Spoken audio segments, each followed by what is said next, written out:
రాజధాని ప్రాంతంలో భూములను బలవంతంగా తీసుకునే ప్రయత్నాలు చేస్తే సహించబోమని రాజధాని రైతులు హెచ్చరించారు. 2017 నుంచి ఇప్పటి వరకు రాజధాని ప్రాంతంలోని భూముల విలువలు పెరగకుండా తమను తీవ్ర ఇబ్బందులకు గురి చేశారని బాధితులు ఆవేదన వ్యక్తం చేస్తున్నారు.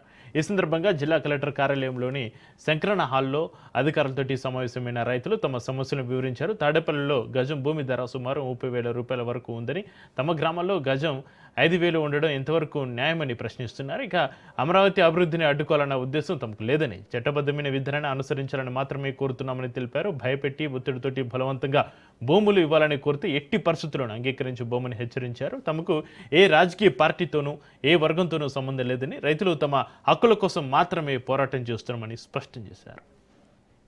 మేమైతే వ్యతిరేకం కాదు. ఇక్కడ ఆల్రెడీ 33,000 ఎకరాలు రైతులు స్వచ్ఛందంగా ఇచ్చారు. రైతులకు డెవలప్ చేసిన ప్లాట్లు ఇచ్చుంటే రైతులు కూడా ఏదో ఒక విధంగా బిల్లు వాళ్ళ దాంట్లో వెల్లాస్ కట్టుకునేవాళ్ళు, ఇంకోటి కట్టుకునేవాళ్ళు. వీళ్ళ భూములు డెవలప్ చేయకుండా ఒక్క చంద్రబాబు గారు నారాయణ గారు భూములే ఎందుకు డెవలప్ చేసేస్తున్నారు?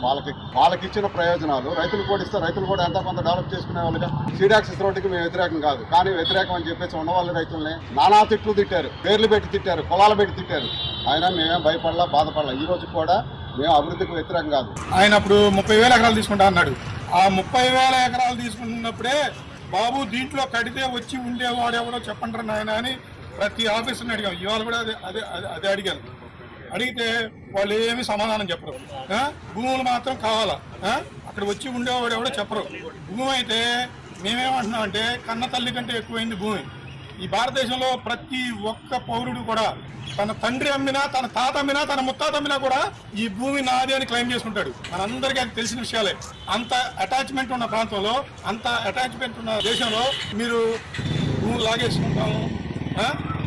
రెండోది ఏంటంటే, మా ఊళ్ళో 1 ఎకరం పొలం అమ్మితే మా పక్క గ్రామాల్లో అయితేనే 5 ఎకరాలు వచ్చేది. సాయంత్రం వాళ్ళు చెప్పే ఇవాళ తుళ్ళూరు ఈ హెడ్ క్వార్టర్ అన్న మాట్లాడుతున్న తుళ్ళూరు, రాయపూడి ఆ గ్రామాల్లో అయితే 20 ఎకరాలు